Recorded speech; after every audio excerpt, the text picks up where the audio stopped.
Hello and welcome to Storytelling Live. Tonight we're going to hear a story about a prisoner named Muhammad in a prison without a name. Current talk is that Guantanamo will be emptied and closed soon, and that the prisoners will be repatriated, and we don't know what repatriation actually means for the various prisoners detained there for over 20 years without explanation or a trial. So Guantanamo or Gitmo is one of the prisons we actually know about, and there are prisons we do not know about, or nor will we ever learn about, because they are extraordinary rendition prisons. And extraordinary rendition began sometime in the Reagan era, and it's for plucking people out of their reality and handcuffing them and sending them over to a country that does not abide by the Geneva Convention, so that they can extract information. And if we just get a lot of the result, I mean, IMHO is just a lot of unhappy people. And anyway, there are debates about that right now. So just hang with me. I want to talk about a little bit. I want to talk about a few things that I do mention. We're talking about the slang. Number one, this is from my book, Fears for Monsters, published by Nomadic Press in Oakland, California. So this is obtainable online or in a store near you. What was I saying? Number one, I want to talk about a few terms used. Number one, the slang term Haji, which is actually, refers to somebody who has followed the Hajj, but it was used as a derogatory term for brown people in the theater of combat. And what's Haji? And the Hajj is going to Mecca to go to the Kaaba. Here's a picture of the Kaaba.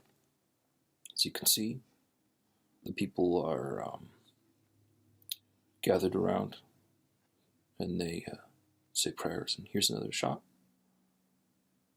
And again. And so now, there's a hole there, and they kiss there's a stone, and it's just a large box draped in black fabric. And now you have it. Black is very special in Islam. It means the most holy. And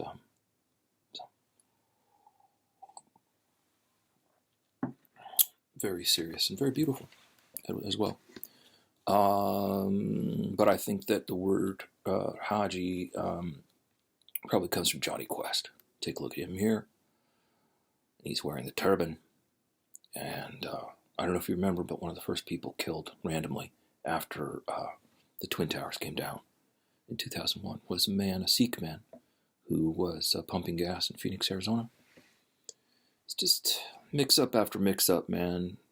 And anyway, so a little bit Arabic text slang is the substitution of numbers and other characters for using kind of a phonetic alphabet instead of Arabic. Instead of texting in Arabic, you use English letters and with numbers and characters to describe the sounds. Who's Kulthum? She was an Egyptian pop star of the first greatest order. She was a wonderful, wonderful, amazing woman, and she sang ballads, tremendous, wonderful, beautiful ballads. Here's a picture of her. And she was kind of like, reminds me of an Edith Piaf, kind of, right? So she sang to the people, for the people, and people fell in love with her and her voice, and she was a wonderful, powerful woman. So then I talk about drug-addled, and we're talking about soldiers using drugs to sleep at night and other drugs to stay awake and combat ready. And research says that it might exacerbate battle fatigue and then shock and PTSD and stuff like that. So that's a quick primer on what's going on. We have a prisoner here, and he's been imprisoned for we don't know how long, or I think it does say actually in the story. Maybe. And so that's just for the beginning to get us launched into the story. And then the rest of it is going to be pretty self-explanatory, and you'll find it funny, sad, and poignant, and maybe inspiring, hopefully.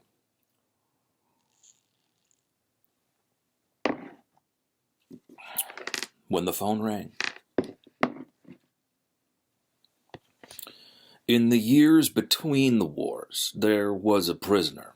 He had been plucked from the streets of his town because he was walking home with bread on the wrong day, because the black smoke blew south rather than north, because invading forces mistook themselves for rebel forces, because rebel forces mistook themselves for allied forces, because the Crusaders were in fact supporters, because a gunnery sergeant spoke like Yosemite Sam.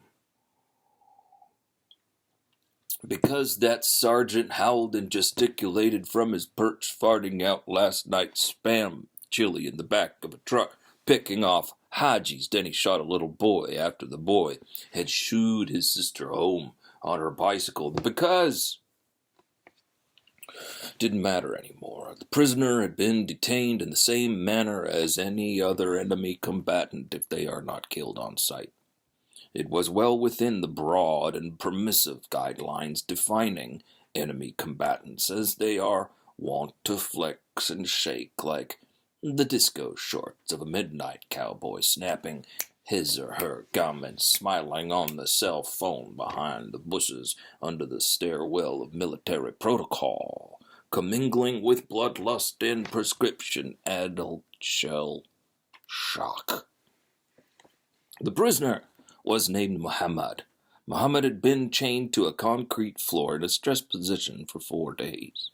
This was the 15th such session in his broad career as a prisoner for the past 4 years. His knees felt like railroad pikes had been sledgehammered down through the marrow. His eyes felt like they wept blood, and his teeth were folding in on themselves. Or maybe the entire thing was an illusion, but the feelings were convincing enough to make him believe that he would never die, but that he would in fact see heaven unfold before him right there in his cell, chained to the floor, viewing it glow through his hood to the tune of the music played through the speakers above. Inside that self-same hood, he had carefully traced out the lines of tree-filled windows with his mind's eye, and his windows were dressed with blowing curtains and mounted in walls of flowery wallpaper.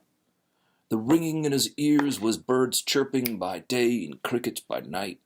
He tapped his thighs in remembrance to the drum beats of his youth, now burned and stamped out like rank cigarettes made of chewing gum paper stuffed with camel dung.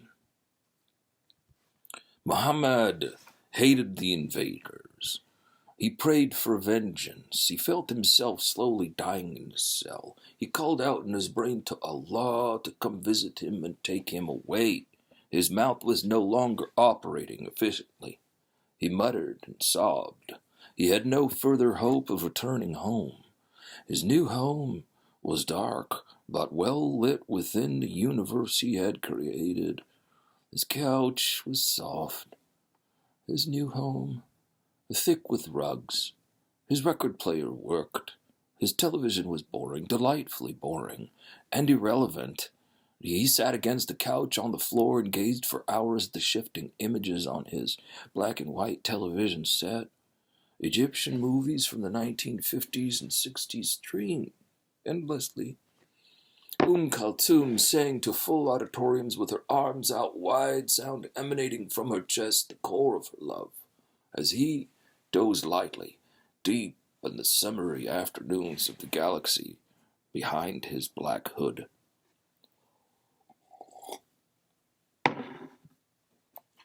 Corporeal pain was the last thing to tie Muhammad to this world. It confined him like a shipyard rope, tight against his midriff, squeezing out the final drops of his humanity. His tears would not quite spill forth. His eyes dripped something, slowly, more viscous than tears, which he assumed was blood. The muscles in his face were also cramped and bleeding, for they were just as locked into position as the rest of his body. The guards did not let him stand nor sleep, but he was removed from his cage daily for prayers and questioning. He had no ideas. He had no opinions. He knew a few people, and those people were doing their business. He did not want their business. He did want the guards dead and everything around him destroyed. Muhammad lived his dwindling and meager life completely within the flowing drapes he had traced inside his hood. The hood was locked around his neck. His hands were chained to another chain that fixed his ankles to the floor, thus forcing him to crouch like this forever. He kept his eyes on his windows. He watched the trees move beyond them. He saw birds and clouds passing. He had a prayer rug rolled up against the eastern wall. He turned on the television, and the phone rang.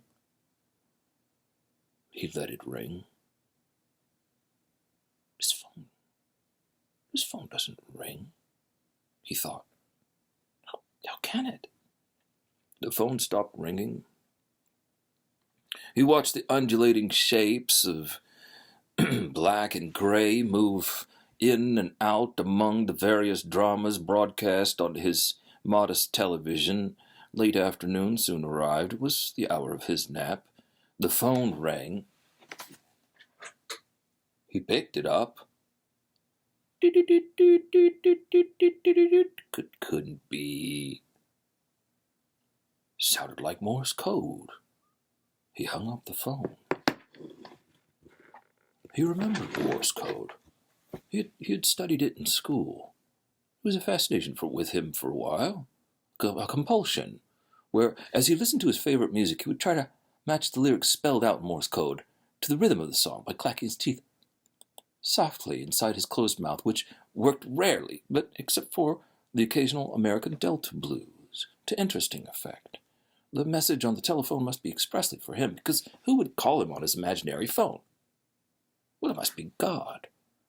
He should answer the phone and listen to the message of God. Surely this was some kind of divine intervention. Maybe God was finally going to visit and thought he would be considerate enough to call first to clarify matters. Perhaps there are conditions that he should know about. Any good scholar knows that God has plenty of conditions for pilgrims on their way to heaven. Muhammad thanked his lucky stars and thought about the phone call for 3 days. He changed the position of the phone. Also, it had been on a table by the television, but instead he moved it closer to the couch where he spent most of his time, so he could talk on the phone and gaze dreamily out the windows, or maybe talk about the programs he'd be watching on the television. Yes, the phone would be closer, so he could answer quickly, perhaps by the first ring, perhaps as the phone first sets to ring, like this. Hello? Yes, this is Muhammad. God? I've been waiting for so long to hear from you. Yes, I'd be so overwhelmed with joy to live with you in your kingdom. Yes, I have kept the 5 pillars. No cheating or lying. I am good to my fellow men and women. I'm kind to my mother. No masturbation. No, I am sorry. That time was an accident. Thank you for understanding. God, you are merciful. God, you are great. The days spun on. The glee resulting from the prospect of receiving a telephone call from God built a tiny cabin in his soul, raising a puff of smoke from its chimney that made it easier for Muhammad to form words when he was brought in for questioning. Everything was better. The air within his sanctuary with the flowing curtains was always fresh and filled with light. The birds chirped calmly. The couch rose up to his ear for sweet dozing. His prayer rug was right where it had always been. His rug had a compass at the top, here, in this world, traced inside his hood. The compass would sometimes spin for a few minutes. He would stare at it and try to feel the magnetic poles blowing past him like storm clouds, or maybe it was Mecca on a train car, or better yet, maybe the compass was stuck to the Kaaba, which had escaped on a flying carpet to avoid the fundamentalists of the world. Turning the compass round and around, the phone rang again once. He couldn't reach it in time. He picked it up anyway. Hello? No, he did hear a dial tone. He liked the sound of the dial tone. He listened until it stopped. And then he listened to the silence. Muhammad pressed his finger on the button in the cradle of the telephone and it began to ring. He lifted his finger immediately. Hello? Sorry? Then nothing. He hung up. He thought about the combination of short and long pulses for the rest of the day. Bip, bip, boo, bip, boop, boop, boop, continued by boop, boop, bip, bip, boop. So odd, he thought to himself in Morse code. He spelled out every thought, every concept, everything that entered his mind for that afternoon. He translated it in Morse code. It took him the entire following day to correctly spell his thoughts on the matter. He gazed at himself in the bathroom mirror in his imaginary apartment. And he bowed and rinsed his face. Bip, bip, boob. He thought. Then the inkling of an understanding edged in upon him. No, it couldn't be. Oh, how silly. This is how God chooses to communicate. Muhammad laughed to himself and rinsed his face. Again he walked back to the couch and grabbed a pen and some paper. He wrote the following. Kif Alek Shukram Takmil. How's it going? What's up? Allah speaks Arabic text slang crap. How could this be? Muhammad was on high alert. He couldn't believe it. Had he heard the code correctly? He was determined to find out. He placed up the pad and the pen next to the phone. Yes, the guards picked him up for questioning. He wouldn't speak. They soaked him in his hood. He imagined rain pouring down his windows. He gasped and gurgled.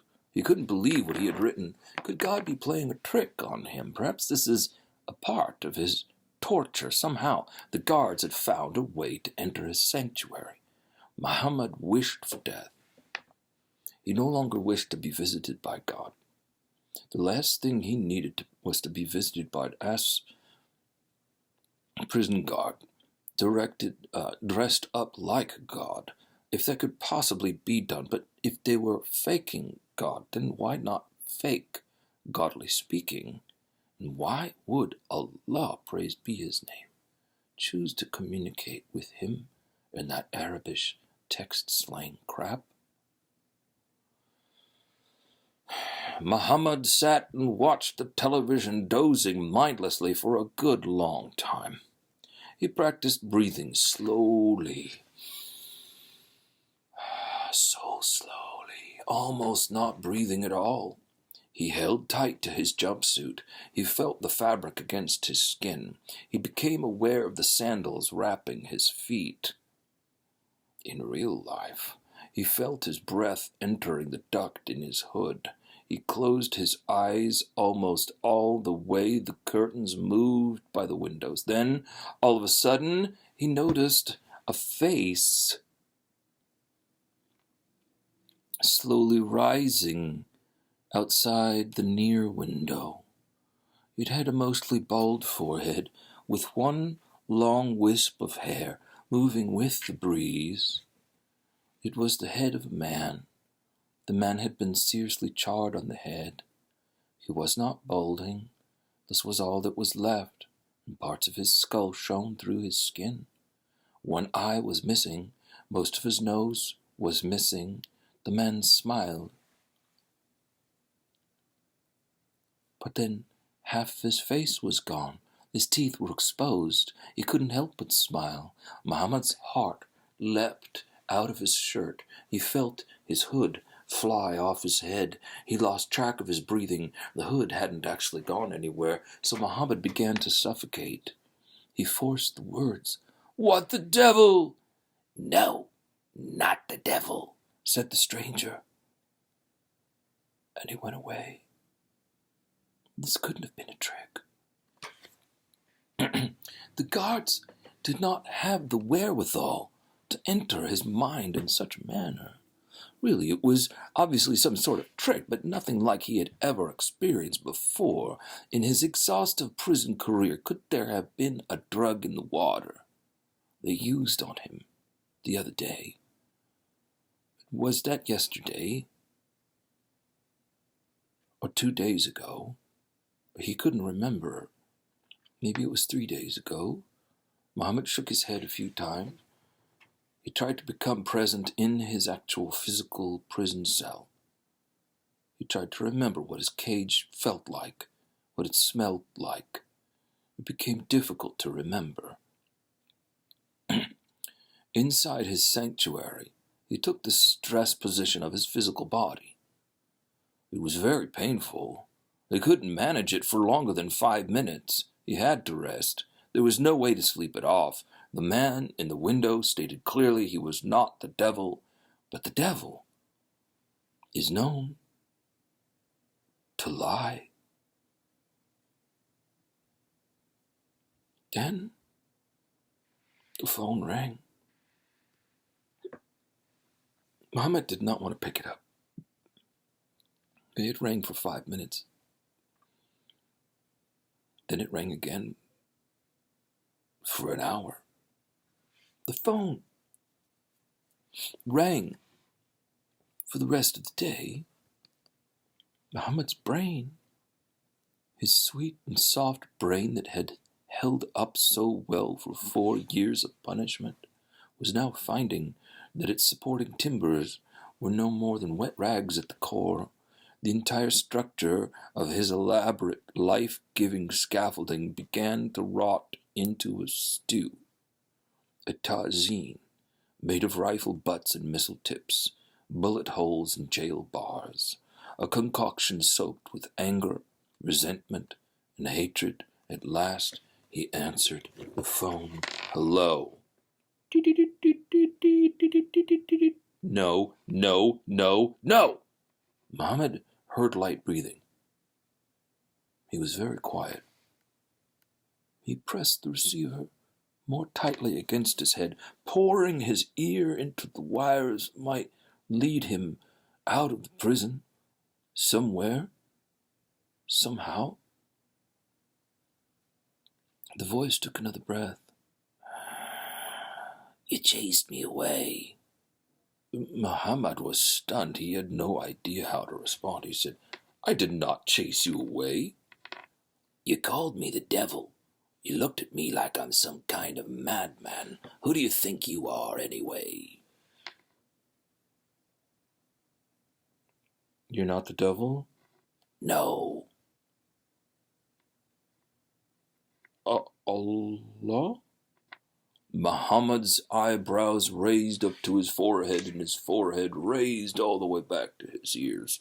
He crammed the phone further against his ear, listening to the line so carefully it was as if he could now hear the distant chatter of all telephone telemetry across the circuits for thousands of miles. "Certainly not." Question marks bounded out of Muhammad's skull in every which way. He was now so afraid, and yet so fascinated, that it tripped his psychological governor, and he lost consciousness altogether. The guards found him shortly thereafter and doused him with water.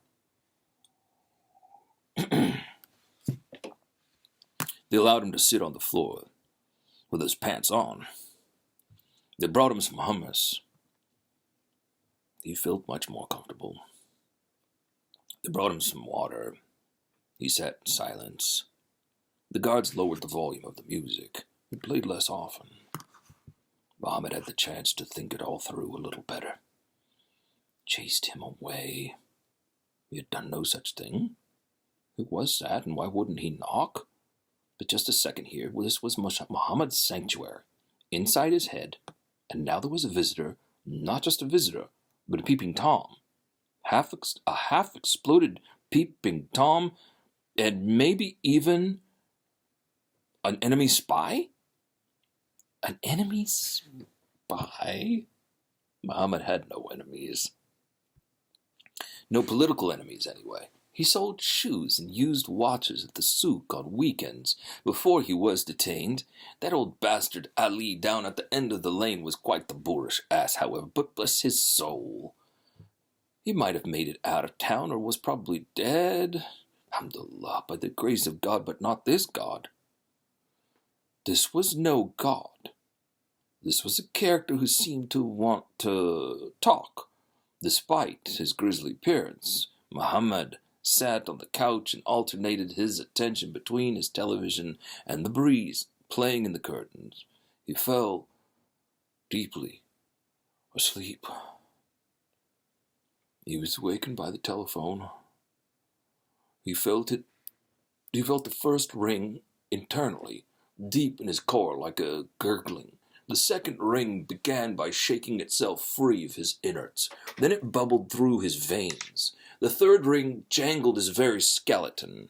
Every iteration of the sound wave poured into his bones, and from there vibrated the cells of his body. The bell was as nerve-wracking as a fire alarm, but there was no exit available. The emergency was all the time, every day, every hour. No use for an alarm. He answered the phone on the fourth ring. Yes. Yes. Do not play games with me, please. This is no game. Please tell me what it is you want from me. I've told the guards all that I know. Are you working for them? By no means am I working for them. What can I do for you in the name of Allah, blessed be his name? I am here to help. Who are you? Are you an angel? Are you Gabriel? I am many things. I am a prisoner, like you. I was in Auschwitz. I was in the re-education camps of Vietnam, of China. I have been in the places that have terror scarred into their name. Dubrava, Abu Ghraib, Guantanamo. How? I am you. I am your pain. I am the pain. You may call me Abdulaziz.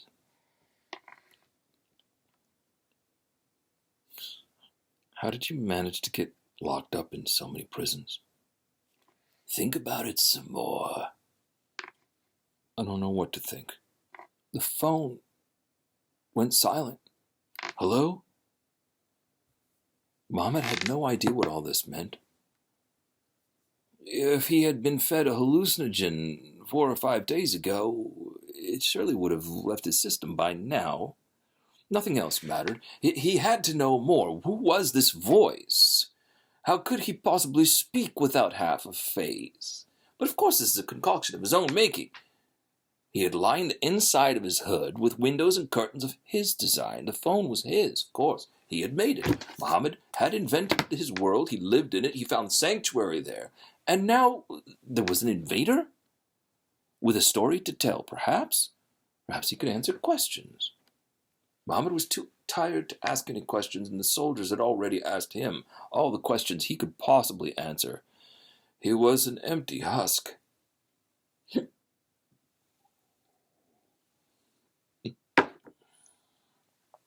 A few days later, the telephone rang. Muhammad was ready.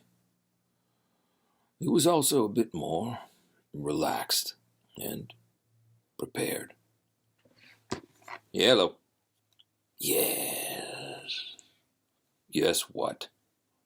Today, I have called to tell you that these guards are not the enemy. Oh? Yes, you ought to hold them in your heart from now on as if they were your brothers. No. Yes. Who is this? Abdelaziz, I have told you my name. Are you a soldier? Are you with them? Are you the commanding officer? Not at all. I'm here with you. So the soldiers are my brothers, their rifles scratch my back, and the bombs, they are my toys. Ha, ha, ha. Ha, ha, what do you mean by ha, ha? Can you get me out of here? Maybe. We might have to wait a bit longer. Wait? Wait for what? Wait for them to run out of ammunition? Wait for them to run out of their despicable manners? Wait for them to run out of the will to control me? Please, relax. Why should I relax when my life is spiraling down the drain, when it's a risk to my life to walk home with bread while being Arabic? Why should I relax when it's forbidden to go here or there while being from somewhere else? Why must I live my life out in this cage because of racial profiling, because of someone else's paranoid determination? They act like that because they're scared. Well, they're terrified.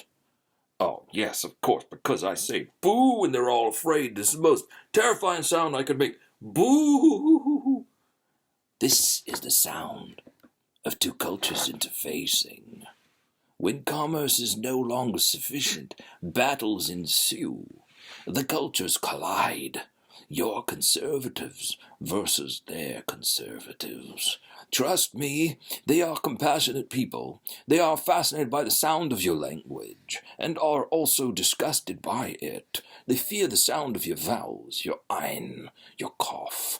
They know it is beautiful, and yet still they hate it. They find it repulsive. They find your culture revolting, and yet fascinating. They think about you often. How can you allow your women to dress like that? How can you run your business like that? How can you waste your natural resources like that? It's so strange to them, and yet they want to own it. They want to do your things for you, to correct your wrongs. In the same way, your culture finds their culture atrocious and invasive. Their culture is strange to you and your people. You wish they would stop. You think they're silly. You like their food. They think your food is weird. You want to be in Hollywood with their women, with their women's breasts, with their G-strings and their pasties, with the soft white children swimming in their pools. Muhammad could not believe what he was hearing. He loved the sound of his own language. Their language is void of all meaning. It sounds like someone's kicking the stomach of a dying pig in heat. Ours is the language of God. Our writing is holy. Our calligraphy. They have nothing like that. Then why in the name of God did you choose to contact me in Arabic, that mongrel savage language? You used to speak it quite often. What? Me? No. To that woman in the burqa with her breasts out. You would ogle, and she would chat with you and take your money. Oh, no, I just happened to find her website. Well, my friend showed me one day. Anyway, I stopped that, and never mind that, she was evil. Arabic is the perfect language for you. It represents your base desires, everything that you hate and yet still fascinates you. This is the source of hatred, fixation, kissing cousins, objectification, power, resistance. It's so fragile and so close, disgusted by one another, and yet so attracted. She was a wretched bitch. She took my money for nothing. She was probably in league with the conservative asses to make a mockery of people like me, the average ones. The moderates. We are ready to live in a modern world, stuck in the middle of politics and war, victimized by every side. Enough insults. They believe they are protecting the world. From what? From whom? For whom? Okay, tell me, what does it mean when they kill our children in Bomb Hospital? Why did the chicken cross the road? Is that supposed to be funny? Think about it. What does it mean? What does what mean? They bomb because it is in their nature. There is no answer, or there are a million answers. Oh, so there should be an all-out condemnation of Israelis, Jews, Arabs, Palestinians, Greeks, Turks, Russians, every single better than thou American. Who am I leaving out? They all throw bombs. And they all receive bombs. Why don't you tell me, what does it say about their nature when they kill children in Bomb Hospital? Because if it is in their nature, then it is not about options or politics. It is about their evil nature. Bombs are built to kill humans. Bombs have one single function.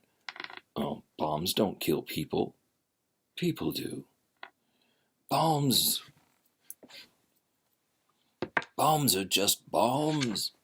But more important, why do people keep building bombs and launching them at people? Think about why they do it, please. I'm not talking about people. I'm talking about nations, and I'm not being metaphysical. I'm not playing your game. Neither am I. Bombs are built to kill and destroy. End of story. So you're saying they're killers. That it is in their nature to be killers. As are you. I'm not talking about our nation. Not all of their nation are killers. And not all of your nation are killers. I'm talking about the children in the playground and at the hospital. They die playing on the beach. They die by the side of the road. I'm specifically talking about the warmongers. People are perversely fascinated by charnel. These nations do not take a consensus or vote together to determine where the next bomb would land. There is one man who made that choice. Oh, and I thought we were a democracy. Or I thought they were a democracy. War is never a democracy. Peace is perhaps a democracy, at least it feigns democracy. War, totalitarianism, is sold to democracy as a temporary, minimal risk, maximum profit endeavor. The heads of nations convince their public that the bomb attacks are guaranteed to be clean strikes, backed by cold science. They call their bomb strikes surgical. Don't you get it? Surgical. That's why they aim at hospitals. Now that was a joke. Busted. And what of the burned baby held by the crying man in a crowded funeral procession? How am I supposed to process this kind of a photograph, this in the media? If you process it, you are involved in the war. It's unavoidable. The violence is everywhere, in the streets, film, photographs right before my eyes. So what should I do? Slash my wrists? If you slash your wrists, you are participating in the exchange of violence. I don't understand that. My life doesn't belong to you or anyone else. I don't agree with that assessment at all. We are locked in a crisis of revenge, cause, and effect. Oh, well, I guess I can go shopping now. Rather than react violently to the violent emotional exchange, we must accept and say that the violence stops with me, rather than the violence begins with me. or that the violence will be continued by me. Or how about the following?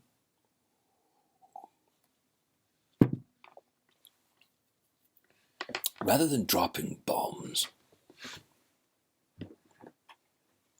these nations should get in a bus, drive over to the border of their enemy, ask permission to enter, and be allowed to enter, and let's say they sit themselves down in a hospital.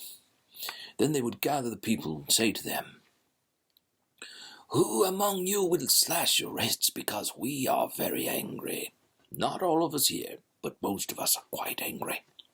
Frankly, a few of us would rather be at home right now, but our bosses, who couldn't make it on this trip, have ordered us to come here to demand that you slash your wrists because our God is great, or else we will do it for you. Even though we're not 100% interested in slashing your wrists, a few of us would like to, however, about 10 of us, because we would like to get you back for that attack last week. Though it doesn't matter who suffers for our retribution, so who will step forward, show us your babies? Show us your boobies. Ha ha. You see, you say nothing about processing your own emotions. My emotions were burned away long ago, and here's what I say. The violence stops with me.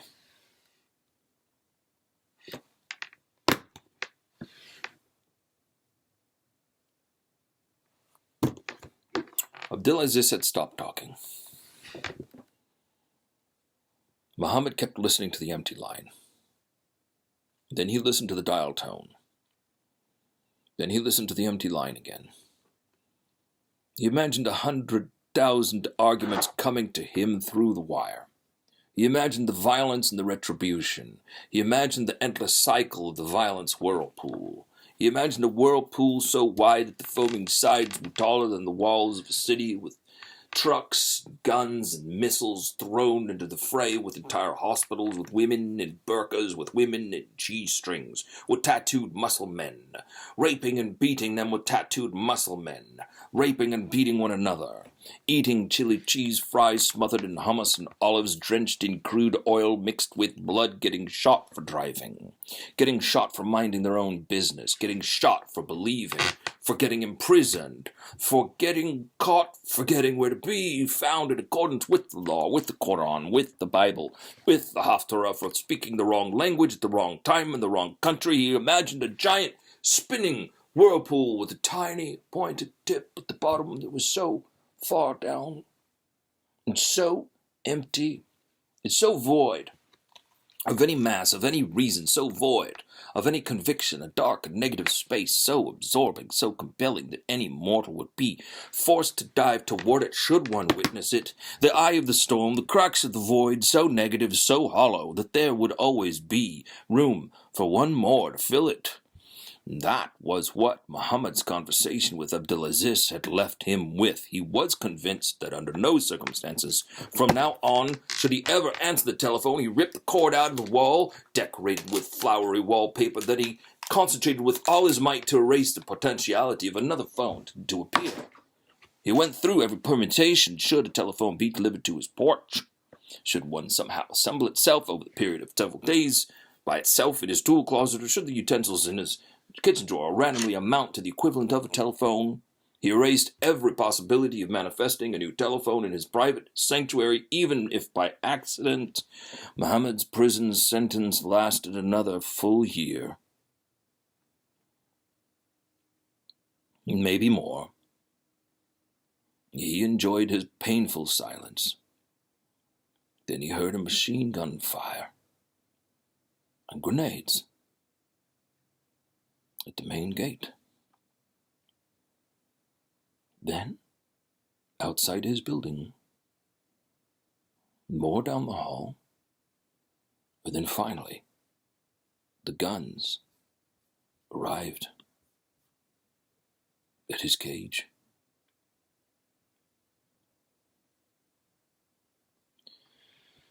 That wraps up the story. Thank you. I gotta see you next week. I got something, as normal, I got something totally cool planned for you. So, Yeah, original. Okay? It'll be one of my own stories, and I really want you here. I really want you to show up. I really want you to be here, and I love it when you write me. Thank you. Keep writing. Keep showing up. And, we're going to see the end of COVID together, and it should be in a couple weeks. Okay? Patience. Patience. Patience. Be well. Good health to all of you. Good night.